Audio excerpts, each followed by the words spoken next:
scale on the stage here? Yes, Okay, we're going to go ahead and get started. This is geothermal drilling in urban environments.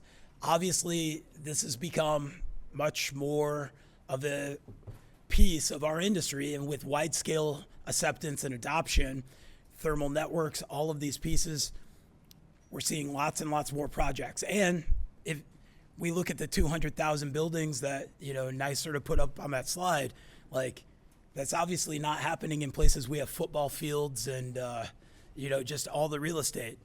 So I'm Brock Yordy, and we have an excellent group here that are all going to jump up and present a little bit. And I just want to jump right into this discussion.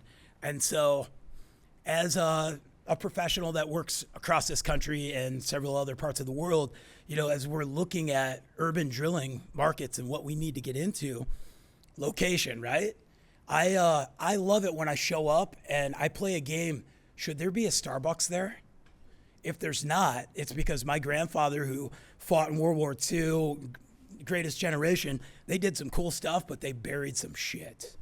And so there's times when I look and I go, how is this a green space, or how is this available? We have to be skeptical. But location, location, location, and then we get into, what are our restrictions, from roads to hours of operations to regulations to wide-scale adoption and acceptance comes with neighbors. And, knowing who our parties are, and then getting into the extra obstructions that we always do when we're in drilling, from natural and man-made.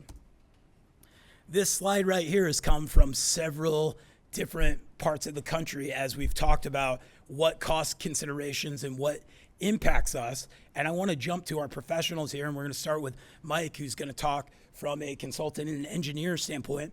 We got our drillers, and Gino, and we have actually everybody up here is a driller and has advocated and worked in different pieces of this. And we have a great, except for me, yeah. I was like, except for, you guys email the right person when you ask me? I don't know. But, this list can go on. And when we start looking at how the heck is this a $76 a foot job? Or, man, I'd really love to see this back at $12 a foot. And I go, yeah, I would like to have a DeLorean and go back to, 1979 as well, or whatever. So let's jump up. Mike's our first individual.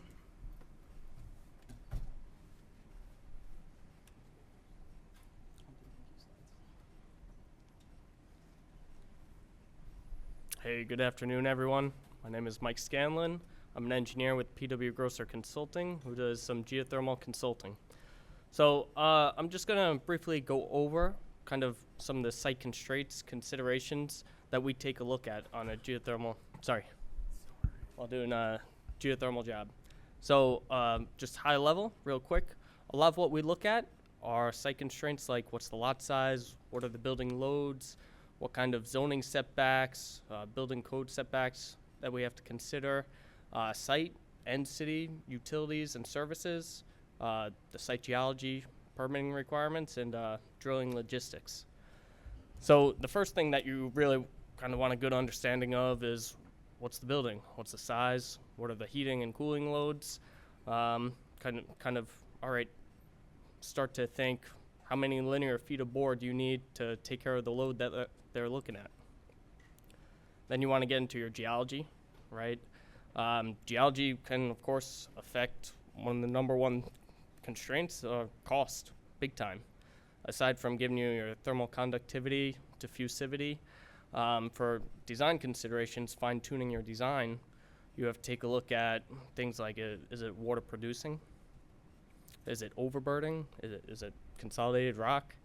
Or is it a mix, right? That's going to really affect your bore field, or even what type of bore field or wells you're thinking of going with. If you're looking at a site, especially urban environment, New York City, a lot of the sites, man, they're lucky enough to have rock right at the surface or close by. But in some sites, you might have some unconsolidated material that goes down 100 feet. So that means in most cases, you're adding a lot of casing, which is going to increase the cost of the job. If you're unlucky enough to have a site that's, rock starts at 250 feet, then that's, if you have a high load and you can't do it in old unconsolidated material, how are you going to handle that? How are you going to actually install that system? the drilling. It's not easy. So, and then of course, when you're taking a look up front, try to get an idea if you're not doing test loops or you don't have that data available yet. You start taking a look at, is this a water producing aquifer? Is it some geothermal with high water producing, is it rock with high water producing fractures? All that water might come up, and how are you going to deal with it? In an urban environment, you can't just have a ditch and let it infiltrate in all the time. Maybe you get lucky, and if it's a little bit, you can, if you have a site that allows you to do that. But in a lot of cases, you're going to be going to DEP, if it's New York City, for a discharge permit. And then you got to start thinking, well, all right, that's going to add logistics. It's going to add some time, a little cost. If you need a permit for that, it might take a couple of weeks if it's low flow. If it's higher flow, it might take a couple of months, and sampling, everything associated with that. So after taking a look at building loads, geology, you're starting to get an idea of, all right, what's kind of, what are my constraints? What kind of bore field or well system are we going with? How many linear feet of loop do I need? Now it's like, all right, well, what's our lot size and what's our footprint? What's the actual available space that you have to do some kind of bore field or system? And then you start looking at all the other fun stuff like maybe zoning setbacks. You have to be a certain amount of feet from property line. If you're outside of the building foundation, maybe you have to be off the building foundation a few feet. Look at utilities on site. You have to maintain setbacks from those. It starts to kind of confine your space a lot, right? And then of course there's like, if you're in a municipality, there are services that the city has, things like subway, New York City, water tunnels, aqueducts. All this water here, comes from 12-foot diameter aqueducts, and they run underneath a lot of the sites in the city. So you have to look at, all right, if that's underneath your site, it's not a project killer, right? But you might have some additional permitting, monitoring requirements that you have to deal with, and maybe some spots that you're not allowed to drill in. So, it very quickly shrinks the site that you have to work with. And then, of course, you get into drilling logistics, right? With the site that you have and the limited space that you have, can you actually get your equipment in there? And it's not just a drill rig, right? These guys are going to go into more detail on it, but it's drill rig, support vehicle, laydown areas for equipment, drill strings, compressors. If you need a frac tank, it adds up quick. So when you're taking a look at a site, you kind of have to have that in the back of your head. If it's, it's one thing if it's a proposed structure and you have some space to drill, everything's kind of open at least during construction. But if it's existing structure, right? Are you getting is it a big warehouse? You can drive your equipment in there, tall ceilings, and almost operate like you're in an open field? Or is it like a 1-2 story walk up where maybe there's some property in the rear of the building? Maybe you can fit some boards back there. Maybe you can get your equipment back there. But if you can't, then maybe you're working in a basement with 8-foot ceilings, and you could make it happen, but might limit, all right, how many boards you can get, maybe how deep they are, all of those things. Maybe if none of those are really an option, maybe you're looking at the sidewalk. Can you go out to the sidewalk? Can you get some maybe DOT permit for a sidewalk, 1-lane road closure, some of that fun stuff. So that's kind of high level, going over some of the constraints that you're taking a look at, and you try to boil it down to a plan that maybe looks like something along a couple of these examples, right? You kind of give alternatives. Here are your options, and then try to boil it down and what's most feasible, cost effective, and works for the customer. I think that's kind of all that I have. I know we've got a lot of people to go through and some questions at the end, so.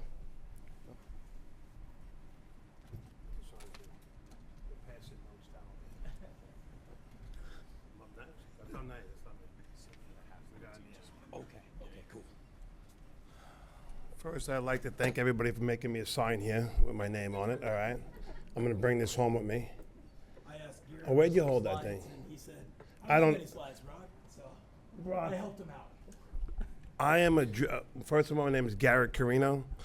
He gave us some slides there. We did a job with Brightcore in the city. There's the first slide. But my company drills in New York City, and we drill in Long Island. We don't really range out past those things. That's our crust of where we drill. That's what we know. We've been drilling in this area for 37 years. So I think when you do urban drilling, you need a lot of things. The first thing I look at when I look at a job is logistics. and logistics are everything. So when you walk to a job site, you want to know height, if we're going inside a building, under a foundation, or outside in land. It's totally different to looking at. So when we did this job right here, we did this job with Brightcore Energy. Very good company. They did all the engineering, how to lower that rig in the building. We used the Vossera technology with the water hammer. Probably the first time it's been used in New York City. As a driller, we're a little adventurous. We like drilling with different technology. We're not one person that says this is the only way to do it. So we're a believer that you want geothermal, we're going to try to find a way for you to put it in. If it's not feasible, we'll tell you, but we like challenges. So Brightcore was able to lower that rig in that building, which is very intricate. I mean, very amazing at what they did to get it in there, and we were able to drill for them on angle boreholes using the water hammer. Very great technology. So that was one job you could see. Another thing I'll tell you, every job's different. So everybody wants to say, what's the price per foot for this job? What's the price per foot? Why is it this? You look at that kind of job, most drillers wouldn't want to touch that job. It's too complicated. We like easy drilling, easy ways to do things.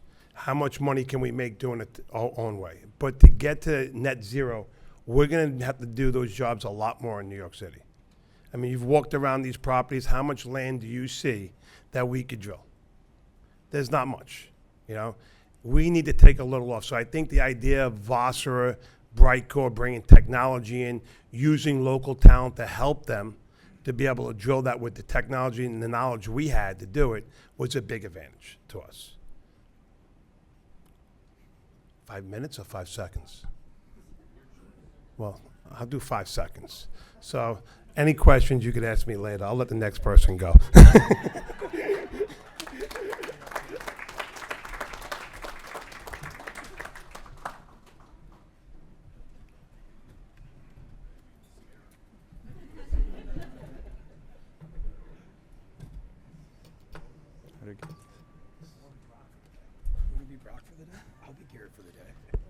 Hi, my name is Ojanne and I work for Rototec.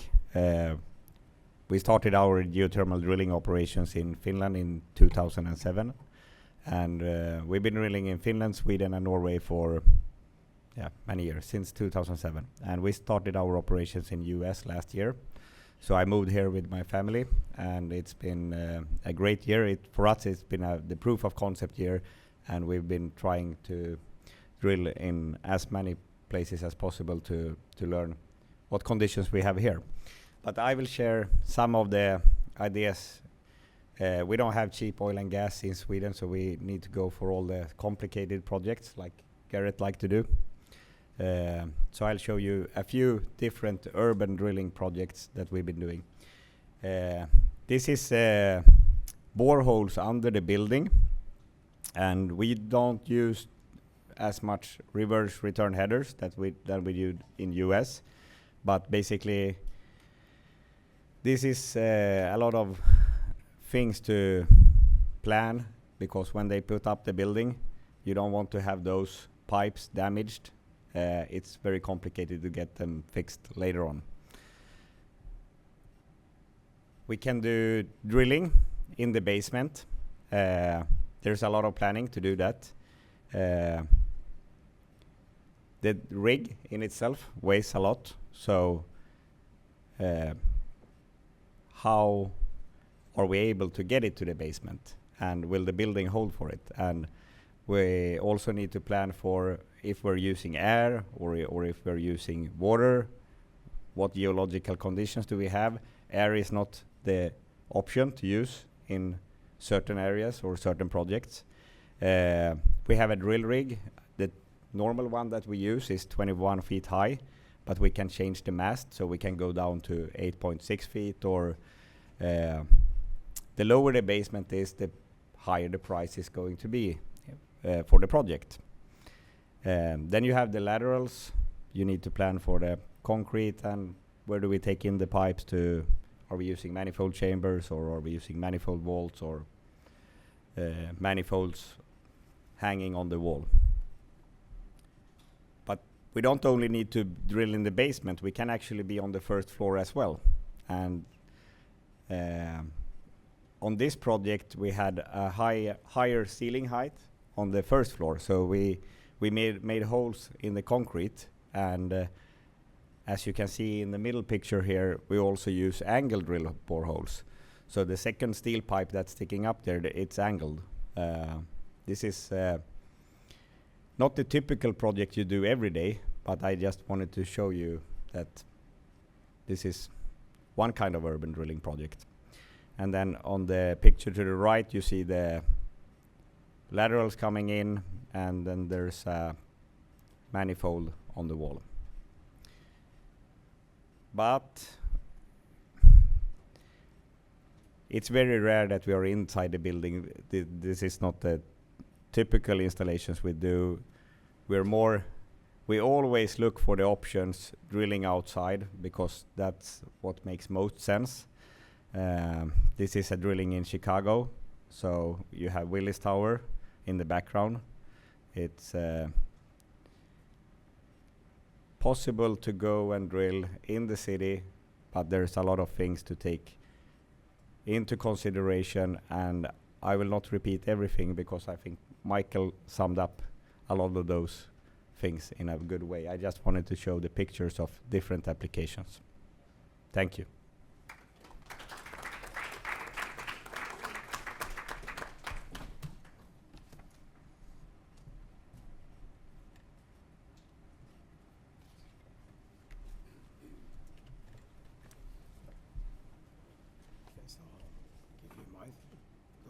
I don't know if I need to stand. Hey guys, my name is Andy Capelle. I'm with Allied Geothermal, and I'm going to actually do just the opposite of what Kim did.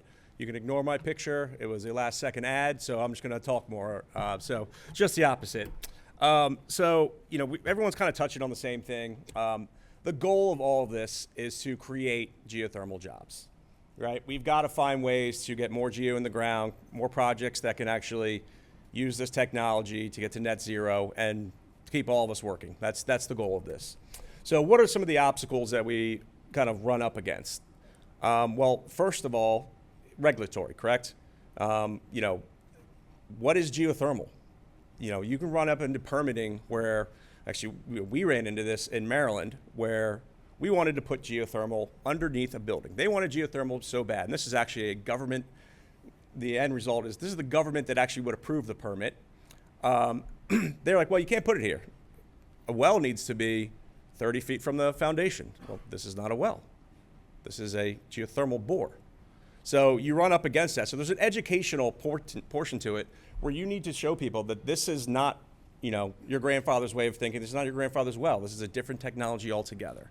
So when you run up against that, you've got to be obviously the knowledge holder to express that confidently, which we did, and we got it changed, and we were able to, you know, lower our rig down into an excavation, you know, 50 feet into an excavation, and we drilled 100 bores underneath that building for the simple, it could have been completely denied had there not been a simple explanation that this is not a water well, it's not a well, it's a bore. So that's one of the first things, regulatories, that you have to overcome. You know, we're in 18 states and drilling, you know, day in and day out. And as you know, Garrett said, like every job is different. You're not going to be able to say, I'm going to do this in the same. The days are gone when every single job you're going to do is in a ball field, on a football field, wide open, move up 15 feet, 20 feet, pop a well. That's not the case.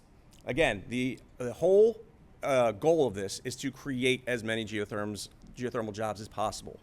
So you have to look at each project differently on how can we do it? How can we logistically get in here to execute this plan? Well, that takes a lot of planning. You know, I think he said he was working with Brightcore, and you have to have partners that understand it as well.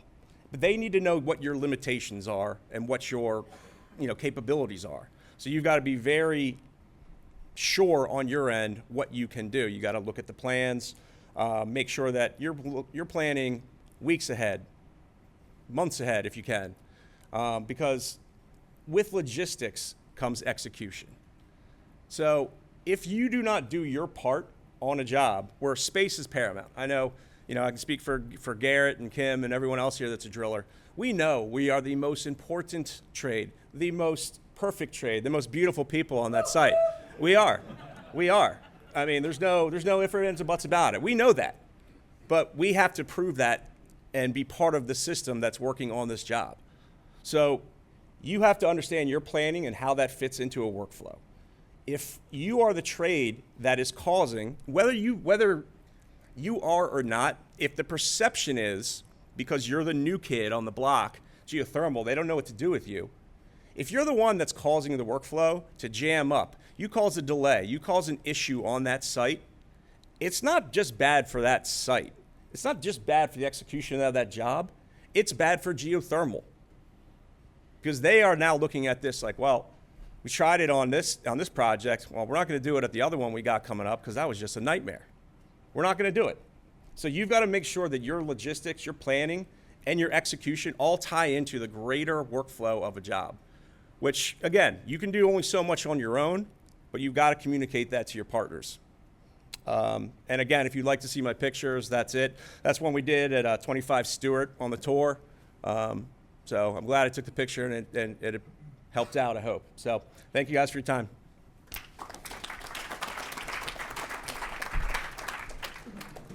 Scott.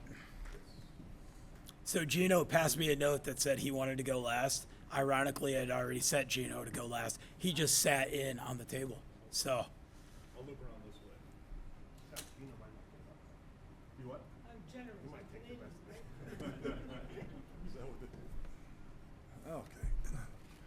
Okay. Do I change the slides or do you change the slides? You just press the space bar. I can do that. It's on your slide now. Okay. I'm Scott Adelsbach.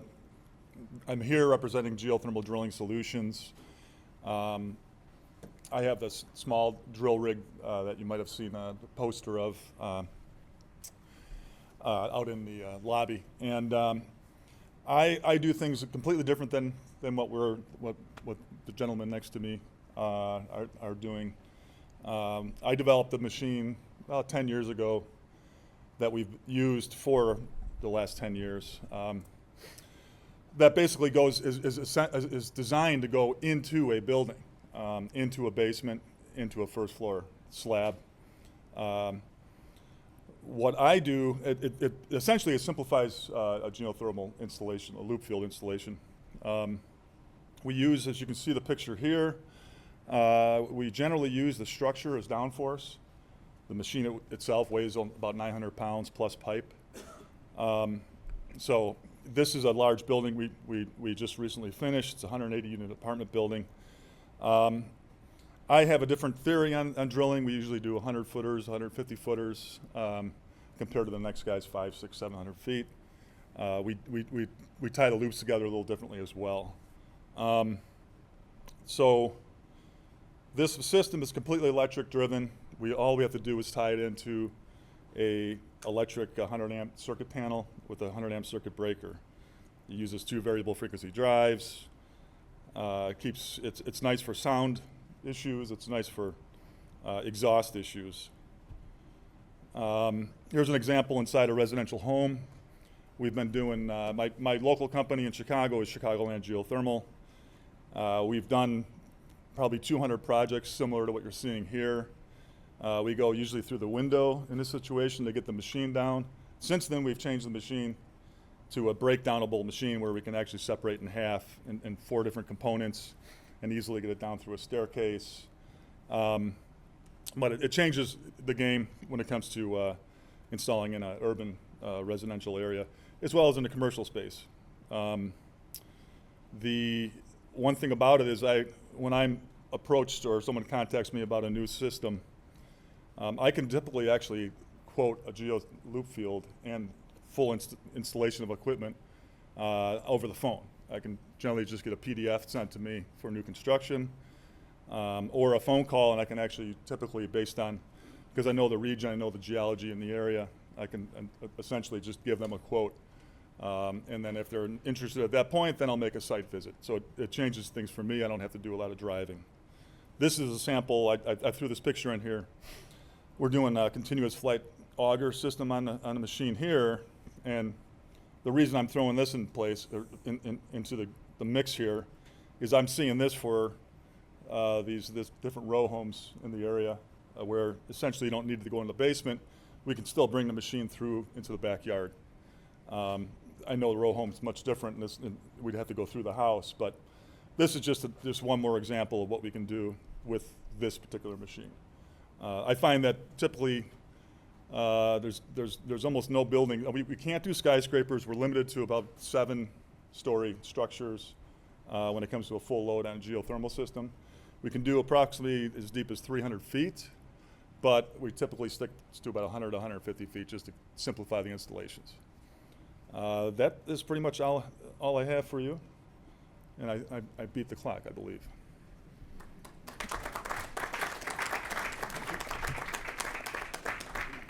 Thanks, Scott. And Scott's executing in Chicago, which is very, very lofty goals as well for decarbonization and geothermal, and it's great to see what's happening there. Gino, you have the floor. Thank you. And just because we're moving fast, that means we get more questions. You don't For get to sure, talk longer. for sure. Yeah, how do I put my on the return? Enter? Okay.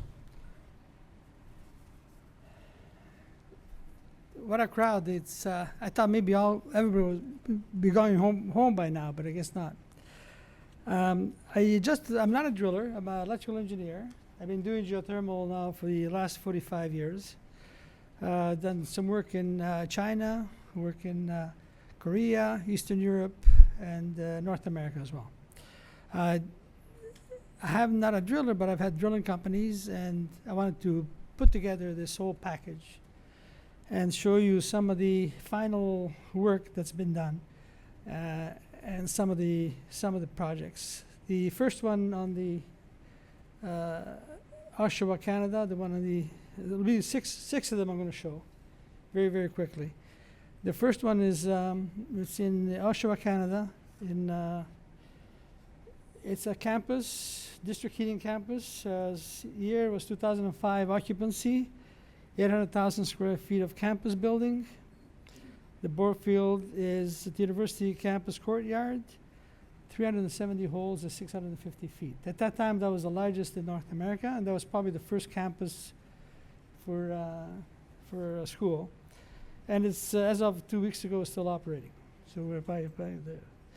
The next one, very quickly, is one in Rome. It's another district system. It's 21 buildings. These are mid-size buildings, approximately, occupancy 2014. The size of the buildings are about 1,000 apartments in total. And it's central mechanical room of 10,000 square feet, feeding all 21 buildings. We're using there, that was a design build, we're using there 400 ton plus carrier and Daikin units. This is 20 minutes northeast of the Coliseum. So we had a challenge. So we did a test hole. We show up on the site, and there's guys with trowels and brushes working on the site. And so we're nervous about drilling here. So what they've done is they've seen 4 or 5 feet down, they've seen the tracks, not our chariot, but tracks of a cart. They took a picture of it, and they cataloged it, and then said, go ahead, drill. So this is not unusual in Rome, outside of Rome, to do this. So that's one of the challenges.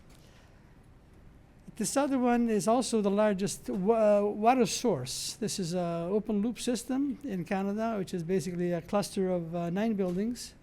So on the left side, there's 2 boreholes at 600 feet approximately. And then at the opposite end, which is about 400 feet, there's also 2 more holes at the opposite end. So one is a supply well, and the other 2 are the return wells. And there's a crevice at the 550, 600 foot level, so that basically it's a constant loop. So this was an open loop system, was about half the price as a closed loop system. So it reduced a lot of drilling on this. And it's 1,200 to 1,500 GPM a day, and 604 apartments and 35,000 square feet. This is the largest, and there's more buildings going on in the back of the same property. In U.S., we did a few of them in the U.S., primarily in Ohio, New York State, up in the Seneca area, and also in, but most of them was in Erie, Pennsylvania. So we did a few of them. The first theater, Performing Arts, is in Erie, Pennsylvania in 1999.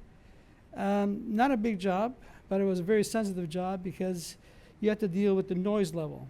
So the people in the music industry are very sensitive to noise, and they don't want to hear any machines coming on or off.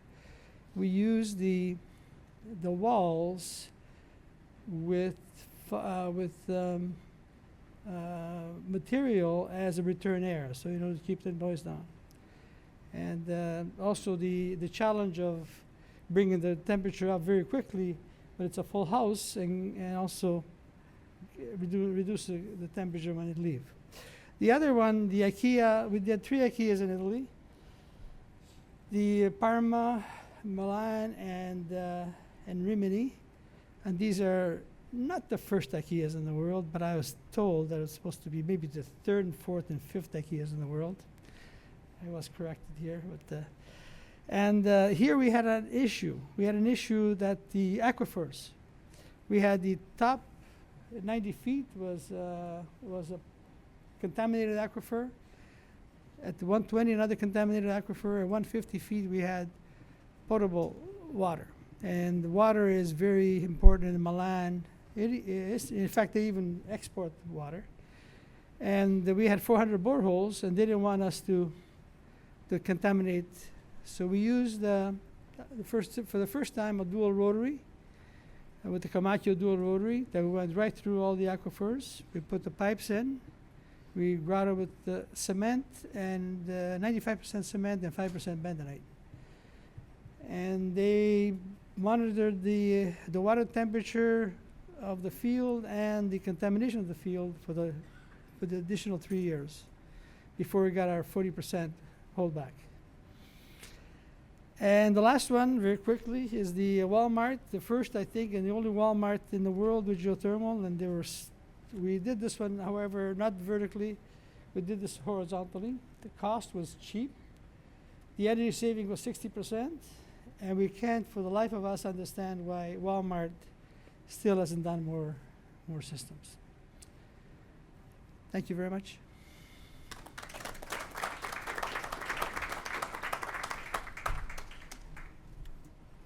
Nice job, gentlemen. We're a long way from one of the first geothermal projects I went on. It was Elkhart, Indiana, and they were drilling an elementary school and all sorts of houses around, noise mitigation. And I asked the site, like, this is great, we're doing this. What are we doing for noise mitigation? They said they handed out earplugs.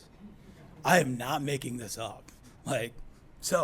Urban markets, we have about 26 minutes to jump into some good questions, and I want to be respectful of your time, audience, and the ability to ask questions. So I'm just going to ask a couple, and I want to open it up because we're a damn good community, and there's some great discussions we can have right here.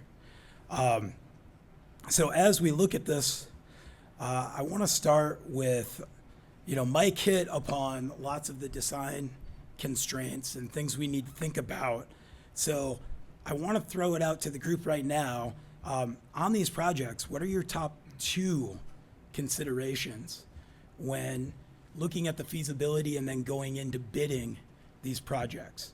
And Garrett always loves to go first, so. I'd like to go first. I'm just kidding, gentlemen. I guess the first thing when I go to a job site is I look at logistics. What size of machine I have, what I'm trying to get in, and where I'm going to get this rig in the building, if we're talking in a building.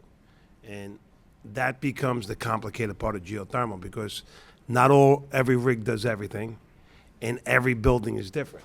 So you could have a 16-foot seal, and you're like, this is a great job. We can get in there.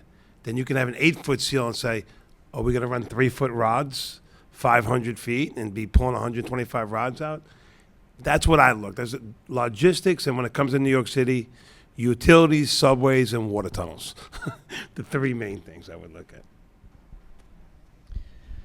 Thank you.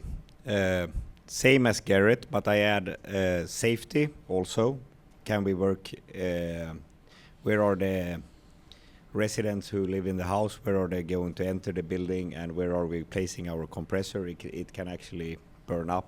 And do we have anything that can fall on the driller or so? And then we also focus on the design. So where are we going to drill? But how can we also optimize so we build a bigger rock storage? We do angle drilling, so we can drill in a smaller parking plot, and then we angle drill part of the boreholes under the building, for example. Yeah, one of the first things that we look at, obviously, is geology. You know, we go in different areas, so not every job is going to be the same. So for us, we've got to be extremely sure. You know, we'd love to drill the test bore to have the knowledge ourselves. But if not, then we need that. We need that information. If not, we have to try and find any other local bores that we are, so we can have some kind of record of what's going in there, because that's going to dictate, you know, the tooling we use, the rigs that we're going to use, the logistics that we're going to have to kind of plan to go ahead and execute that. So, for us, that's step number one, and everything else will follow. I agree with both of you. Not only geology, but also you have artesian water conditions that can pop up in the middle of, and also gas. So I think in both cases, both in Toronto, where I do a lot of work, and also in New York, you have access to shale gas, and that has to be considered as to also the safety. So a certain parts per million, it's okay. If it's a higher parts per million, if you don't have the tools to figure out, apparently there has been some issues in the past. But yeah, location is very important. Scott? I'd say geology as well as the size of the building load. That way, I can try to calculate ahead of time, based on what I've already have experience in the space that we're working, how deep a borehole can be. You know, if we can do just multiple boreholes, or do we have to go through rock? If we have to go through rock with my machine, we'll need some additional weight, or a structure above, and then I can therefore, assuming it's a typical 2,000 square foot home, I could say it's 5 tons. And ask the customer essentially how much space they have available outside, or do they have space available inside for drilling. But geology is the main. So Mike, listening to the drilling and execution in consideration of the building load, how do you collaborate with the drilling company, the client, everybody that's involved on these considerations? I think the main, sorry. John will shoot you if you do not talk through the microphone. I Cut think that out. the main thing to consider is just be very direct with the team, between the client, drillers, expectations, and have good communication, and try to be consistent with everybody, right? You can't just say, you got to compare everything apples to apples and just be on the same page. So I think being as upfront as soon as possible and trying to get everything together. That's what we try to shoot to do. Let's talk about being a good neighbor. Like, as we get wide scale adoption, Justice 40, we got a lot of underserved communities we're going into. We have lots. Drilling's disruptive. Drilling's noisy. We've heard this. How are we handling our neighbors and making sure we can continue? There's a Variety article out there that says, it's from 2014, I believe, and it says, they're drilling next door to my house right now, and I want to shoot myself. And it says they're drilling geothermal next to my house. So, gentlemen, how do we handle that? I think noise is, of course, one thing, but we also focus very much on the spoils and water management. We're not perfect, but we use dumpsters to collect the drill cuttings. And as an industry going forward, and we think of this on a big scale, we need to think a little bit of how we look like. So, Garrett. I think you could try soundproofing, you could try certain things, but I think Mike hit on a big thing: expectations. What are the expectations? I think sometimes people oversell the expectations. I think engineers, they like the builders, everything to them. We're going to sell them this project, There's a lot of pitfalls. You got to give the honest truth, what it's going to take. So I look at jobs in New York City, when I look and I tell people, you need a stomach for this. If you're going to do NY-GEO and we're going to go in a building or outside, you need a stomach because there's going to be pushback anywhere you drill. But once you get that first project in, and everybody at that university sees that project running, they're all going to want geothermal on the next project. But you need the stomach. This is not an easy thing. If someone starts protesting, it's too loud, this, you got to get through it and start the next one. So I think expectations are the biggest thing. I think we oversell our expectations. We're going to do this. It's going to be beautiful. I tell people on Long Island or where we drill, this is the messiest thing you're going to see if we're mud drilling. It's messy. But when we're done, after you landscape, you won't even know we were here anymore. You won't even know that pipe's in the ground. So that's what I would say. Manage your expectations. Yeah, I mean, I agree with expectations. We've had to deal with those as well. At Princeton, I think Garrett kind of put it like, so and sold. It's like, look, we can have these rigs drill right next to these dorms, and they won't even lose their place in whatever ancient theology or literature. I don't know what they study there. I didn't go there. But that's the expectation that was set, and we had to execute it. And we had some great partners that helped us out with creating sound curtains and some different, really outside the box thinking to make that happen. But again, it's the expectation that kind of put us in that. But if you kind of explain it up front a little bit more, they're like, look, this is going to be loud, it's going to be dirty, but it's necessary for what your goals are. So expectations, but when those expectations come, you've got to find good partners to execute the plan. We had an issue with the University of Toronto drilling next to the portables.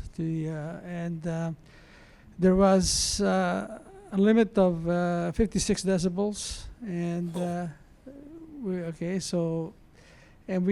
took a decibel meter at 86, and it wasn't the machine; it was a fan. So the only thing out of a drilling rig, if it's a mud rig, it's the noise is very little. If it's an air compressor rig, they need air compressor. It has attenuation. You can attenuate some of the noise. With our system, we started about 5 years ago. We're 100% electric, so we're incredibly neighbor friendly. If we're in a basement, nobody knows we're there, period. But if we are outside, the only thing you're hearing is the actual whine of the hydraulic pump. Otherwise, and the machine makes very little noise when we're doing a mud rotary. Well, Scott, hold on to the mic. I want to start on your end. So limited access rigs, we talk a lot about this. We're talking about how we can take them apart, we can move them in. You have a 900-pound rig that hooks to 100-amp service, which is impressive. Coming to capabilities and limitation in design, you're designing your systems. How do we get wide-scale adoption, or how do we work with a Mike or the rest of the team to be able to design boreholes like that in these limited access areas? Well, I think if I actually worked with an engineer that might have some knowledge on designing drill rigs, we can bring our machine to another step, or the next step as in going down deeper through rock. What's the beautiful thing about it is everything's modular, so we can upsize the horsepower of electric motors when need be. Right now we keep we just use two 20 horsepower 3-phase motors for our system. But if you need more power, we can upsize each module. But yeah, if I was to team up with someone to try to design this machine to do 500-foot boreholes through rock, I'm pretty confident we can do it. It would just take some engineering. Go ahead, Gino. What was the question again? How do we design systems around limited access rigs with limited capabilities? How do we the best tool is the readily available tool to put into that basement. So eventually, electric is the key.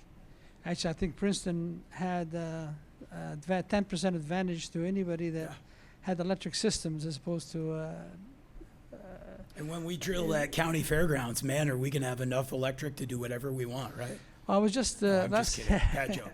So last week I was in Europe to look at some of the drilling machines, and you're going to see some of them are going to be battery, not too distant from now. So at least it'll be hybrid first, and then there'll be battery next. So drilling in a low low environment or within the building, that's going to be key because you don't want to see, you don't want to have any fumes come about. Well, we don't typically run any small confined space rigs, but in terms of just, really interesting projects where the spacing was a concern, I mean, we've had to work, again, with partners. I mean, we've had to have, cranes pick them up over top of, some of the nicest houses in Georgetown in Washington, D.C. If someone is really motivated and certainly, as Garrett said, has the stomach for it, and also, the wallet, then you're going to find a way to do it. So we do some basement drilling, but we don't go to as low projects like Scott do. So, but 8.6 feet, and then we try to also, we use the same drilling rig, but we change the mast, and this makes the capex cost for the drilling rig a little bit lower. And doing that, we can also keep the price a little bit better for the customer. Otherwise, those projects would be even more expensive. They are also already expensive. Oh, I got it, Mike. What's your question again? How do we? Scaling. I think like every job is different. I think you're in an urban Are you environment. saying? Are you going to use the driller term? It No, depends? no, Is no. that the answer? Because It depends. doesn't it depend? Is there any universal? We have drillers here. Is there any one rig that fits everything? No, it's not. So everything is adaptable to what you want to do. So if you want to do inside drilling, Scott's rig's a nice rig. But most places in Manhattan, when you're trying to do a big building, you're not doing 100-footers. It's not enough to do. I mean, they're not going to pay for that. So how do you adapt it? Every job is different. So you have to be a billionaire to build your rig all different. So we need manufacturers to come up with a way. Electric is automatic to me. You have to go electric. And the other thing when you're looking at these urban areas, are you staying underneath your foundation? Are you staying underneath your property line? So the thing that changed it to me is I think the person that can direct where that rig is going and keep steerability and keep it straight is going to be the billionaire, the next Elon Musk in this country. Because that's where it's at. Because in New York City, if I go off that property line, the site you were talking about, the neighbor, was in Manhattan doing a standing column well. They were there 4 months. Was doing that your that standing. company? Not my company, it was somebody else's. If it was mine, I'd admit it, but I'm not, it wasn't me. But that's what you get. You're going to get people to fight against you, and every job is different. It's so, I mean, if you gave me some place where the basements are all 100 by 100, I would say, okay, we come up with the same technique to do it. We come up with all 10-foot ceilings. I'll get you a rig to do every job. That's what I would say. Mike, So- would you like to talk? I don't know if I have anything to add to it. I'm not in the. Let's open it up to the audience. I know we got some rig manufacturers in here. We have a founder of the Geothermal Drillers Association in the back here, Robert Meyer. You can't talk without a mic. John said. Who am I? Anyway, great commentary. One question that I have: most of my projects have been in suburban and rural places, and in urban environments, I have a concern about shallow groundwater contamination, brownfields redevelopment, those types of issues. How do we contend with, as if we don't have enough issues with working in basements and working in city streets and those types of things? How do we contend with both rig design and containment issues at scale when we're trying to bring some of these larger thermal energy networks to fruition in these urban environments where you have shallow groundwater contamination, historic gas stations, those types of issues? How are you managing those at scale? And I understand this is great. It depends, Garrett. It depends, but some kind of recent history about different things that everybody's come up with would be interesting. Well, I think the first thing is managing. It's going to be basically if you're discharging the water, if you have that water being developed from the geology, in not all cases it will come, and it might not come from that specific area if it is coming. So really it's going to depend on the permit that you get. If you need a discharge permit to that municipality, what their discharge limits are. So you have to sample prior to discharge. You need to get that permitted. And when you take that sample, you'll see what you're dealing with up front, and there are always treatment options how to handle that. So And they're always cost-effective treatment options. I should have really worked for Badger. I mean, my experience in Manhattan is, I mean, structural is a very important thing too in this. I mean, if you're not on piles and you're on a riverbed, they're not going to let you hammer casing in. They're going to make you mud it, cement it, and be able to work from the rock. My experience with the slide they showed you with Brightcore was the water hammer, to me, was a great technique for inside a building. It was not dangerous. It was like drilling with mud, is what I would tell you. They would just flow out, we pumped it, we recycled it, and we dumped it out. I mean, but it's challenging, but it can be done. As an industry, we need to do and we need to figure out these solutions. Drilling a deeper well than 500 feet in New York is possible now, but is the spoils treated the same way if you drill 600 or if you drill 500? The regulation is not clear for me, and there's been a lot of discussions on that topic, and I hope that we can do some work together to figure out. So as a driller, I want to focus on the core drilling and work together with the experts, and it's hard when you don't know exactly the regulations.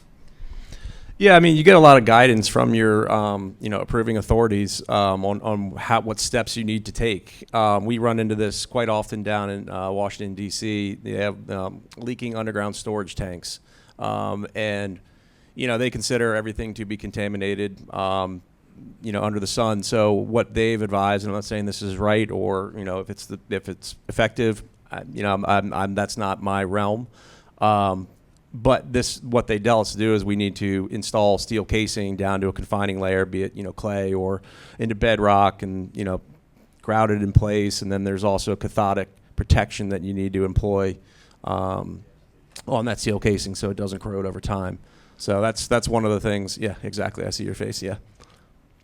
Yep. So again, not saying it's effective or it works, but this is some of the things that they're the ones that approve it. If you want to do geothermal, they've got to install it. It's an added cost, but it is what it is. If you have a contaminated aquifer and you're going through the aquifer and going through another potable aquifer in Canada, that last job I mentioned with using we had to go down 600 feet. We had to pass by the aquifer and go down 600 feet where there was a tinge of sulfur.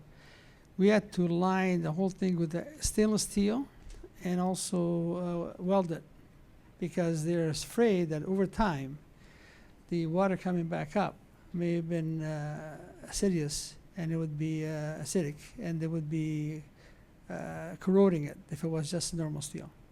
So there's the whole industry is not, you have to have experience.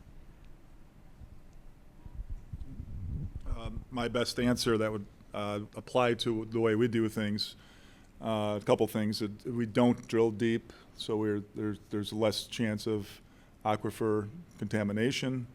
And a lot of times we actually bury our cuttings actually on site. Typically it's new construction where we can bury them underneath the concrete slab. Jacqueline, you got a question? Yes, Jackie with Jackie Shear, GeoJerry Designs. I wanted to share that, so I've had some pushback, usually in states that are less familiar with some building departments that are very skeptical of drilling in urban, close city lots because of mud management and some very poor reputations that drillers sometimes acquire due to very poor mud management situations.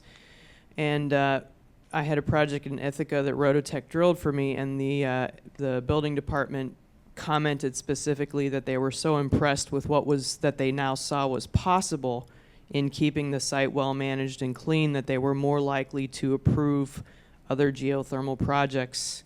A single family home project but a small lot, and they, it's a city water situation, of course. So I wondered if, Rototec, of course, feel free to speak more to this if you have more to add, but are you guys seeing pushback in New York State or other states with cities that are reluctant to allow drilling because of these kinds of poor mud management? I mean, you hear about it all the time. You see all the slides of drillers that just let it flow out and the grout flow out, and then the building departments come in and they're very angry and, things like that. And do you find that there are situations where they just don't care, or that they are less likely to approve geothermal because of bad past experiences? And, speak to that aspect of it a little. Let's open it up to the group. Thank you, Jackie.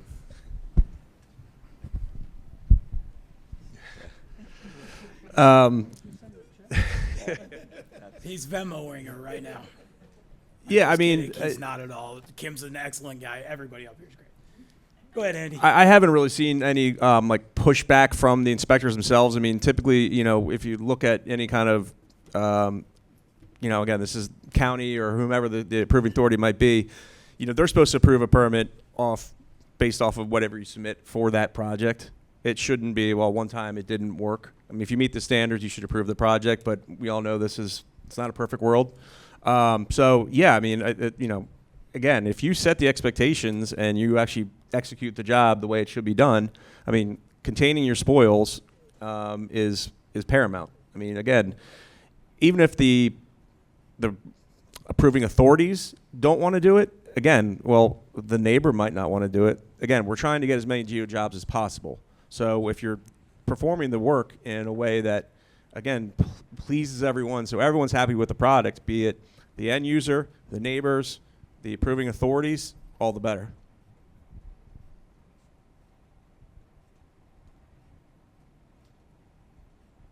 Okay.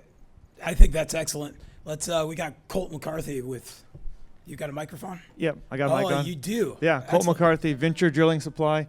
Earlier we were talking about the importance of the test bores and the well logs. Is that going to be less common when you're in these restricted sites? Because if you're in a basement, is someone going to go do a test bore before you get there? It depends, right? Did I just steal it It from you? doesn't No. depend. What I would say, it depends. Yes, it depends. But how big's the system? You really don't do a test bore in our world unless it's over 30 tons that it would save money for you in the long run. If it's under 30 tons, you would just drill a little extra footage and be done, not spend the $12,000 to do the test. That's the way we look at it there. So I've been looking into a project now where they plan to drill in a basement. Of course, doing a test well in the basement is costly because changing that mast is a huge mobilization cost.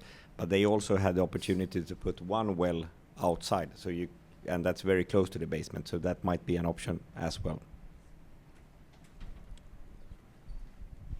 So the CSA standard, which has been operating since 1990, is now binational. So over time, the CSA standard will be adopted by many states and other districts.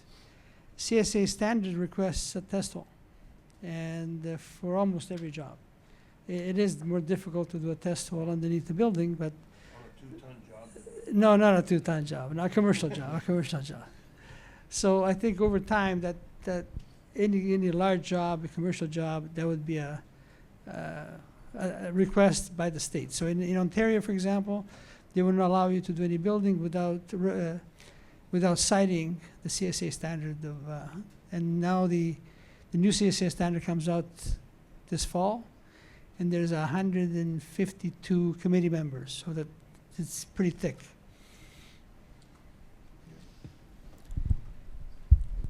I also think the logistics of the test well, if you're going to do a test well and come back 6 months later to drill the rest of the bores, you're mobilizing twice. So if I was going to do 15 holes in the building, yeah, maybe the thermal conductivity test is not that hard to put on. I would keep drilling and then do the test to see if we need more holes or how the results come out.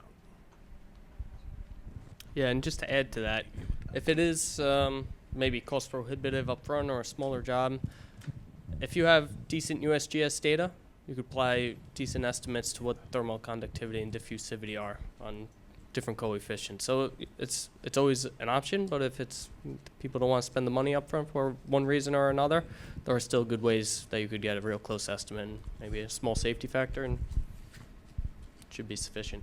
I think that's a brilliant point, Mike. There are many resources out there for subsurface data. We're in a great part of the country. This isn't like we're trying to do this in the middle of the Sahara or something. So that's a great point that we should utilize more. Well, it's 4 o'clock. Yeah, it's 5 o'clock somewhere. So thank you, everybody. We really appreciate you staying for the last drilling panel. Thank you.